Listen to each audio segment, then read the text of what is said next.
We go now to the province of KwaZulu-Natal. Dasin Thetia is a ENCA senior reporter joining us on the line. Dasin, how are you? I'm good. How are you? Thank you so much, my brother. You broke so many stories in KwaZulu-Natal as it relates to crime. You seem to have a rapport with the police commissioner Mkhwanazi in the province of KwaZulu-Natal. But to what extent were you surprised, though, by the turn of events yesterday? Well, you know what? I think the first red flag, if I can call it that, came when we got the notification of this press briefing on Sunday, out of character, very generic, and we knew something was amiss there because it was just very unusual. It wasn't going to be a normal press briefing. And then I think the second clue would have come when we saw how Mkhwanazi was dressed, and he was flanked by STF members as well as TRT members. And at that point, we knew that something big was coming. But the allegations around the minister, I mean, if one was to be following the story, for a while, one would have seen that it wasn't out of the blue, because he had already spoken about certain things, about the issues of corrupt police officers and all of that in the past few months. We did an interview in January already where Mkhwanazi claimed that there was a smear campaign against him and other good police officers, as he called it, because of their interference against, and I use this word loosely, in matters in Gauteng. What have you heard? I mean, we've been absorbing what happened yesterday, even to this. I think this matter is going to drag for another week or two, or until the president makes some sort of a decision. But even then, I think this matter is going to be with us for the longest of time to come. But what have you heard that we haven't heard, Dasin?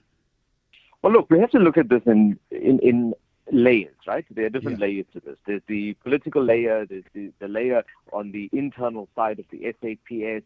But remember, it goes beyond the SAPS. We're talking about the judiciary here. We're talking about prosecutors. I mean, he essentially said that there are very few prosecutors in KwaZulu-Natal that can be trusted, rather in Gauteng, that can be trusted because of, certain issues and their affiliations and links and proximity to the underworld. So that's something that needs to be dealt with. And he said that's why a number of cases in Gauteng are not prosecuted. But then there's the other layer of what's happening in the background, and that is based on what is revealed at that press conference. Remember, there is no case registered yet as such. But the work that's being done now could ultimately lead there. And once it leads there and it opens up the next can of worms, what follows after that is who are we going to see in handcuffs? Yeah. As far as you know, I don't know if you've gotten wind of this or not. Did he go to office today, Mkhwanazi? Yeah, so it's business as usual. The only thing that's unusual is that there was a directive that was given to us as the media saying that, look, please try to just understand that there will be no interviews on this topic thereafter. But in terms of the operations and the workings of the police here, that continues. Everything else is happening in the background. But primarily the work they're doing, that's business as usual. Yeah. I mean, where does this lead to from what you might have heard in your quarters? A suspension, or is everyone waiting for the president to say something about this particular issue? Because it cannot be the minister, because he's at odds with the same Mkhwanazi. It has to be the president in this case. Yeah, so again, the president will deal with this on a political level. Remember, we're also now waiting for that briefing from the National Commissioner to find out exactly what action will be taken on an operational level and whether there will be any impact there.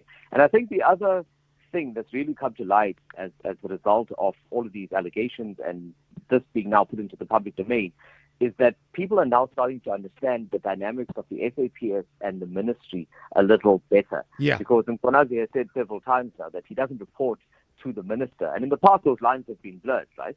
So now it's become clear once again to say, look, even if you as the minister choose to disband this task team or choose to change things operationally, it's not going to happen until that word comes from the National Commissioner, who Mkhwanazi has said is his boss. When is the commissioner speaking? The National Commissioner? Yes. Yeah, we received notification this morning saying that would happen this week at least. So we are anticipating that. That will also then touch on the other issue that we really need to be worried about, and the fact that the crime intelligence unit at this point is without its head in an active sense because of what's going on. So there should be some temporary appointments as well that we'll be hearing about. Thank you so much, my brother. As always, we really appreciate your time. Sure, thank you. Thank you so much. He's a senior reporter at ENCA, Dasin Thatia, just giving us a sense of what they've picked up in the province of KwaZulu-Natal.